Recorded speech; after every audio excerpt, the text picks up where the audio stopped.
तालुकास्तरीय विज्ञान प्रदर्शनीच्या निमित्ताने मी आर्यभट यांविषयी बोलणार आहे।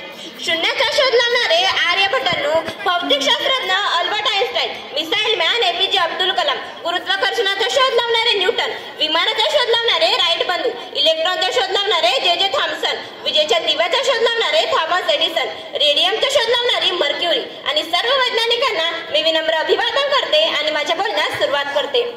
ज्यांनी मोठमोठे सिद्धांत केले ते खूप बुद्धिमान होते, ज्यांनी मोठमोठे सिद्धांत केले ते खूप बुद्धिमान होते। ज्यांनी शून्याचा शोध लावला ते आर्यभट होते। जगाला सर्वात आधी शून्याची ओळख करून देणारे तसेच ग्रह नक्षत्र तारे यांचे ज्ञान असणारे इसवी सन पूर्व 1500च्या पूर्वीचे महान व्यक्तिमत्व, या महान व्यक्तिमत्वाला आपण सर्व ओळखत असणारच। ते आहेत महान खगोलशास्त्र व गणितज्ञ आर्यभट।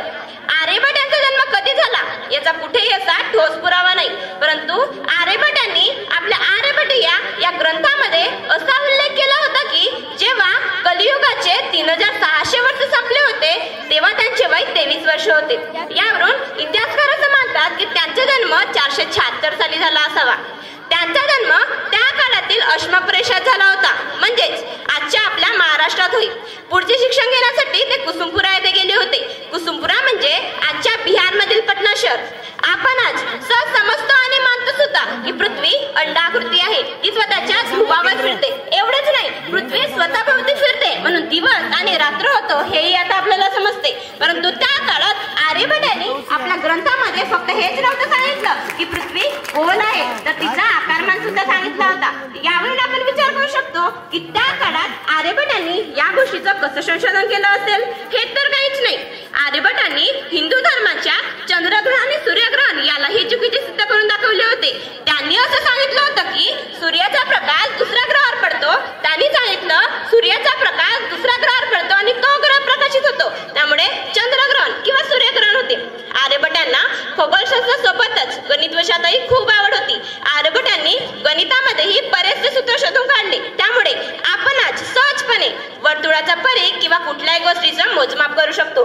आर्यभटांनी अजून एक संशोधन केलं, ते म्हणजे एका वर्षामध्ये 365 दिवस असतात पायची व्हॅल्यू शोधून काढली, ती म्हणजे 3.1416 अशी ही पायची व्हॅल्यू होती। परंतु जेव्हा नालंदा विश्वविद्यापीठ जाळण्यात आला होता तेव्हा तेथील ग्रंथही जाळण्यात आली होती, तेव्हा तेथील आर्यभटांनी लिहिलेली ग्रंथही जाळण्यात आली होती। त्यामुळे आर्यभट यांविषयी असलेली माहिती आपल्यापर्यंत पुरेपूर पोहोचू शकली नाही आणि ते तिथेच जळून खाक झाली। आर्यभटांचा मृत्यू 550च्या जवळपास झाल्याचे इतिहासात दिसून येते।